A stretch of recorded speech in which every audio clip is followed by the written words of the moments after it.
చాలా మంది తన్నులు తిన్న వాళ్ళు కూడా ఉన్నారు. ఓకే.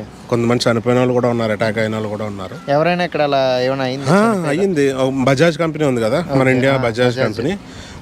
దాంట్లో సేల్స్ మేనేజర్ ఒక ఆయన పాపం ఏజ్డే, ఒక 45 to 50 years మధ్యలో ఉంటాయి. ఆయన ఏంటంటే పాపం బ్యాంక్కి వెళ్ళి ఏదో స్టేట్మెంట్ తీసుకుని వస్తున్నారు.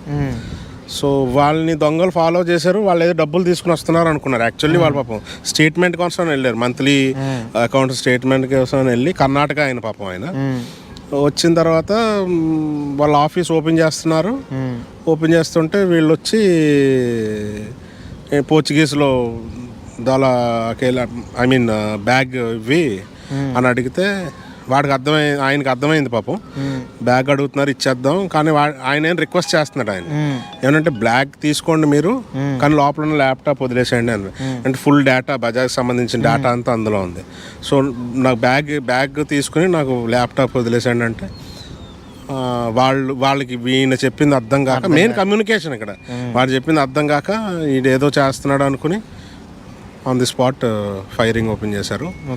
ఆయనకి చెస్ట్ మీద ఒకటి అండ్ హెడ్లో ఒకటి, 2 చనిపోయారు. విత్ ఇన్ 2 days సర్వైవ్ అయ్యారు, కానీ తను హాస్పిటలైజ్డ్ అయ్యి తర్వాత చనిపోయారు. చాలా జాగ్రత్తగా ఉండాలి అయితే ఆఫ్రికా.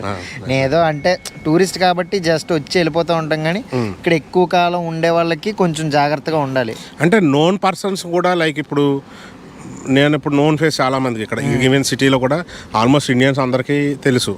మేమంతా మా కమ్యూనిటీ అంతా ఉంటుంది అంటే నా పేరు చెప్తే అందరికీ తెలుసు. అండ్ కొంతమంది ఇక్కడ లోకల్ పర్సన్స్ కూడా మన పరిచయాలు ఉన్నాయి. సో మన జోలికి అంత బేగా రారు ఎవరు. కొత్త ఫేసు మీకులాగా ఎవరైనా వచ్చారనుకోండి, మీరు డైరెక్ట్గా వెళ్ళిపోయారు అనుకో, అక్కడికైనా స్లమ్స్లో కానీ ఎక్కడికైనా, సో వాళ్ళకి రౌండ్ అప్ చేస్తారు డెఫినెట్లీ.